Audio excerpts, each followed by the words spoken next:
माझं नाव आराध्य सचिन आंबेडकर. मी कोपरगाववरून खास काउन्सिलिंगसाठी इकडे आलो. सरांनी सगळ्यात आधी माझे फिंगरप्रिंट घेतल्या, नंतर मी टेस्ट दिल्या आणि जेव्हा त्यांचं हे जे सेशन झालं ते इतकं खूप फायदेशीर ठरेल असं वाटतं तर आहे. कारण बरेचसे मला स्वतःबद्दल जाणून घ्यायला मला खूप मदत झाली त्याच्यानी. आणि एक जो गोल सेटिंग म्हणतो तो त्याचा अंदाज आला. Okay, great. सर, तुम्हाला काय वाटतं? कोपरगावने इथं येण्याचं कारण असं आहे की आता बाकीचे काउन्सिलिंग बऱ्याच ठिकाणी असतात. आमच्या आसपास पण आहे, श्रीरामपूरला आहे, संगमनेरला आहे, बऱ्याच ठिकाणी आहे. पण नाशिकमध्ये तुमचं जे नाव ऐकलं, तुमचं मी एक ऑनलाईन सेशन पण केलं होतं.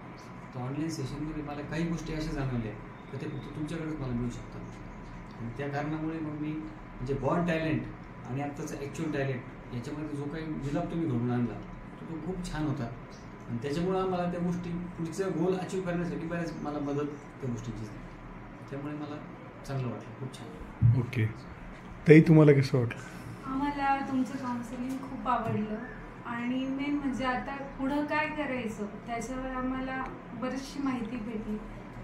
याच्यावर आता आम्ही करू आता. बरोबर आहे. आणि वेगळे तुम्हाला जे करिअरचे ऑप्शन्स मिळाले तर जे तुम्ही विचार केले होते का असे ऑप्शन्स मिळाले? अगोदर विचार नव्हते केले का हे जे करिअर. आणि मुळात आमचं बऱ्याचपैकी हा जो कल होता हा इंजिनिअरिंगकडे होता.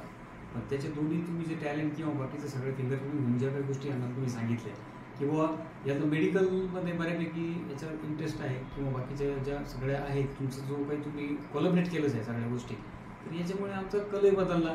आमचं व्हिज्युअल जो म्हणजे आय ओपनर झालं आमचं कम्प्लिटली. आमचं कम्प्लीट डोळे उघडले की आपण काय ॲक्च्युअली कोणत्या मार्गाला चाललो होतो आणि आता आपण कोणत्या मार्गाला जायला पाहिजे.